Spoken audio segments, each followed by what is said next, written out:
Vale, si algú té imaginació... Si algú té alguna pregunta més, passarem al tema dels maquis, ja que estem aquí on va néixer la pastora. Bueno, no va néixer aquí, no? Va néixer al poble. Aquí va néixer. Ah, va néixer aquí. Jo crec que sí. On va néixer, Helena? És el poble. Va néixer aquí, Jo crec que va néixer aquí. Tots els germans van néixer aquí. Lo dels masos ho tenim clar? Pues ara. Pues aquí va néixer la pastora, mira. Una persona que quan va néixer en un sexo confús, que ja ho sabeu tots, i en vez de posar-li nom d'home, que era un home, li van posar nom de dona per a que es lliurés d'anar al servici militar. I després, quan va anar creixent, era un home vestit de dona, que tots se podeu imaginar la fatxa que devia fer, un home vestit de dona. I així va anar creixent i així es va anar fent gran. Quan, abans de la guerra, van formar una ravereta, un germà d'ell que li va donar molt d'apoyo, que la va ajudar molt, i guardaven la ravera per aquí dins, per aquesta zona de per aquí, pasturaven la ravera. Ella era la pastora i ell era el que comercialitzava les herbes i el ganado i tota la cosa aquesta. Però ve la guerra i li maten al germà i se queda desemparada.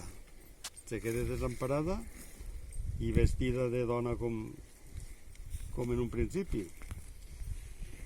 I entonces se guanyava la vida anant de pastora pels masos. Quan va vindre l'època maqui, estava de pastora al mas de la pastora de la Pobla de Benifassà i tancava la ravera al mas del Cabanil, on després se va descobrir un comando de maquis.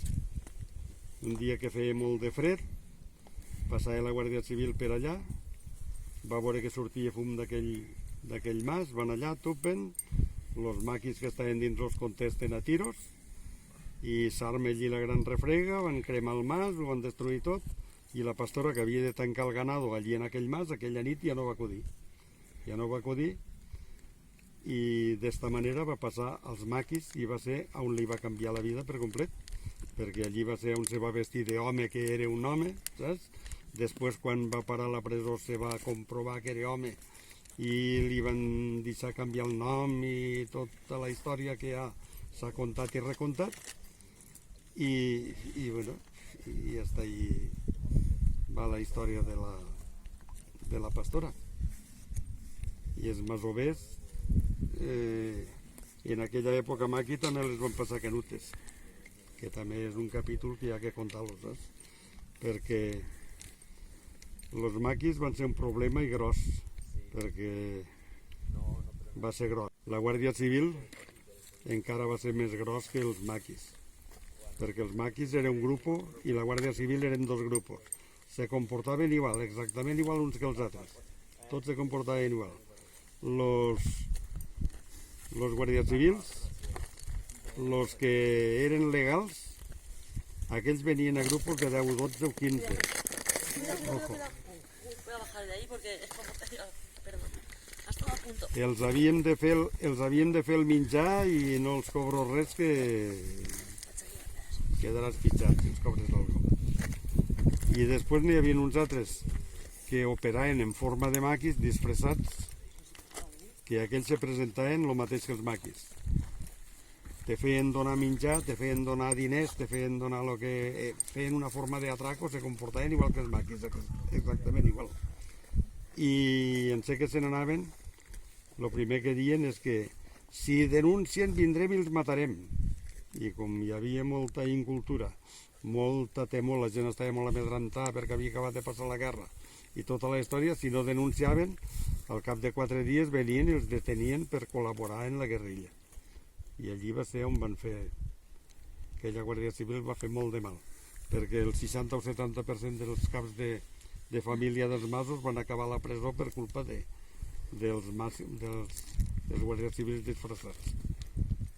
Això és la contrapartida. I ho van passar molt malament, entonces. Molt malament.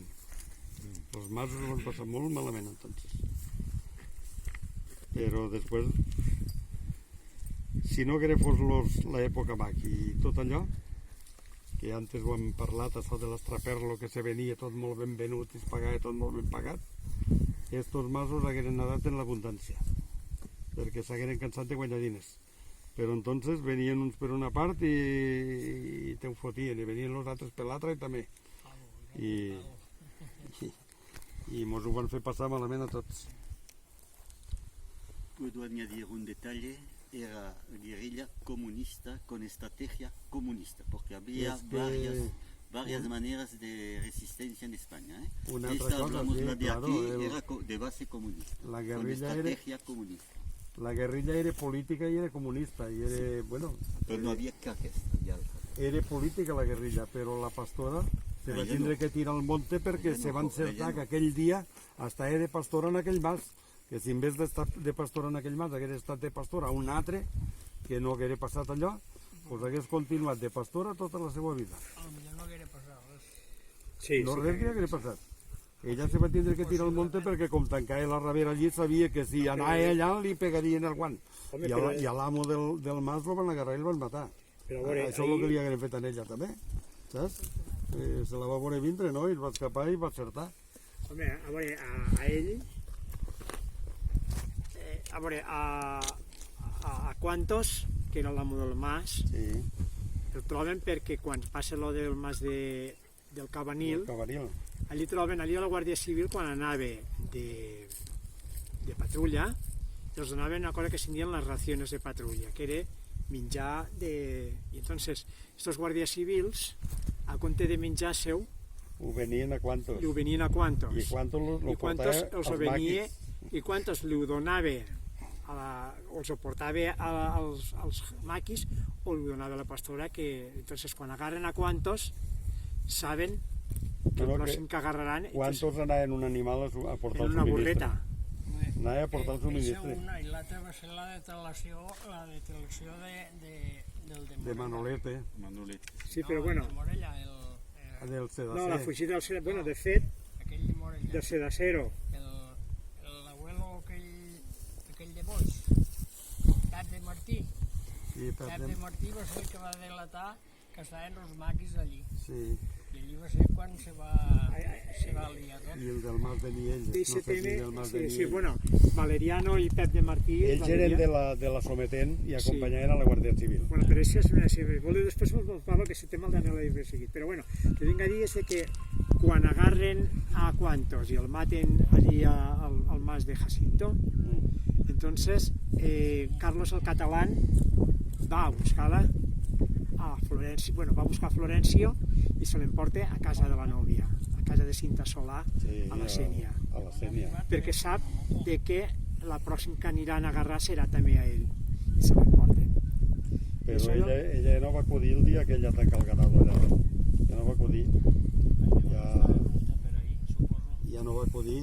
Havia Perquè d'anar a és que tancar la ells- ravera allí al Cabanil, però a la que va veure que allà tiraven Però tiros... és que allò, jo he parlat amb la gent que sabe que és que se sentia de tot arreu. O sigui, el que va passar allí, la dinamita i els morters de tot arreu se sentia. Nosaltres estàvem detrás d'este coll, a la barrancada de detrás, i veiem allà dalt a l'alt d'aquí no es veu, però allí se ve allà dalt l'Espinosa, i pim-pum, pim-pum, pim-pum, i allò va durar 2 dies, i pujava una columna de fum, allà amunt, una columna de fum, saps?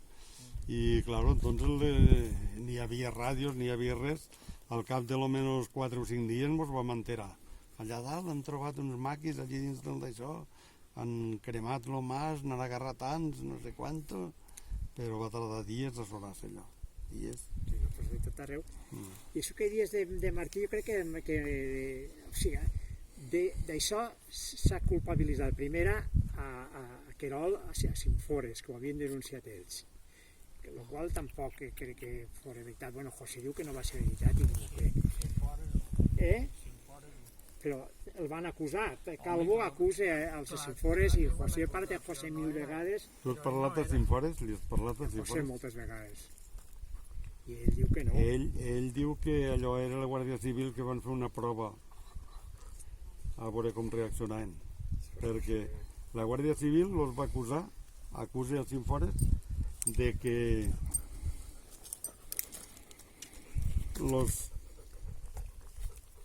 a veure com era això.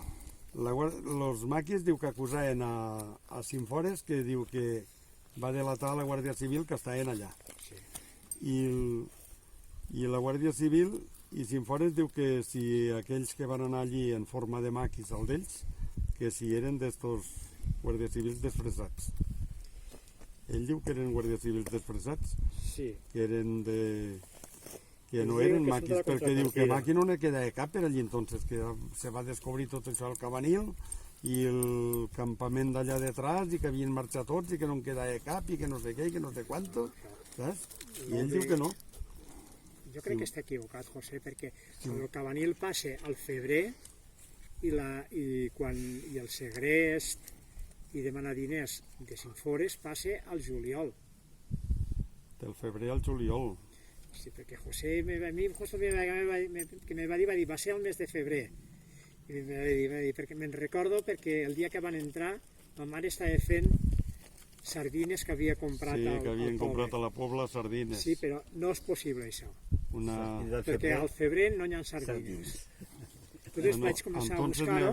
n'hi havia tot l'any entonces de sardines. No, Potser eren de casco. No, una cassoleta que va dir que havia pujat, Sí, havien pujat sardines. Entonces vaig començar a mirar i vaig arribar a l'informe. L'informe el situa al mes de juliol d'aquest any.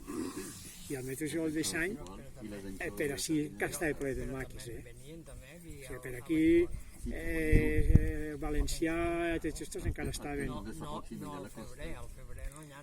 Pues el que dius de Prat de Martí hi ha una cosa molt interessant. Els dos famosos somatens d'aquí són Martí d'Herbeset i Valeriano de Nielles, que Florencio diu quan li van fer i tal, diu uno de Torremiró.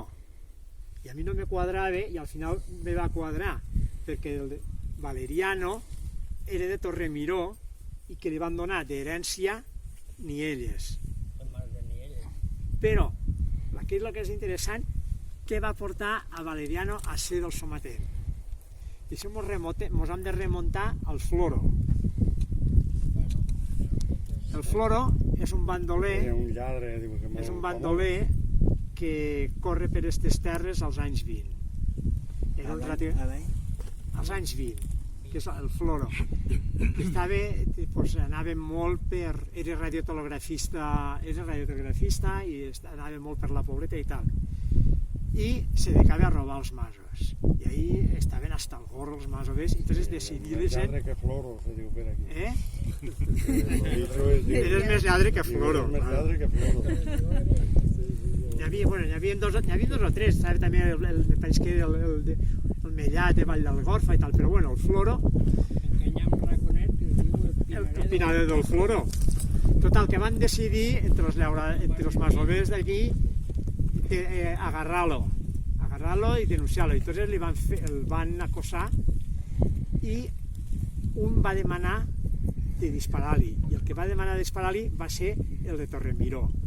Entonces, a este de Torremiró ve la guerra i el tanquen a Castelló, a un camp de concentració de Castelló.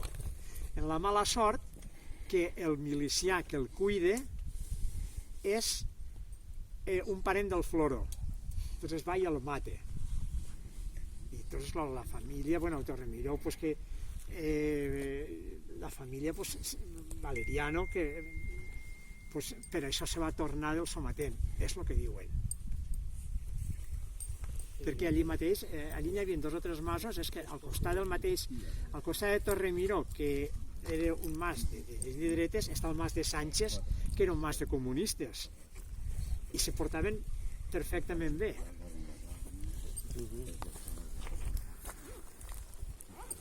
Bueno, pues ho haurem de donar per acabat tot això, no? Sí, anem que...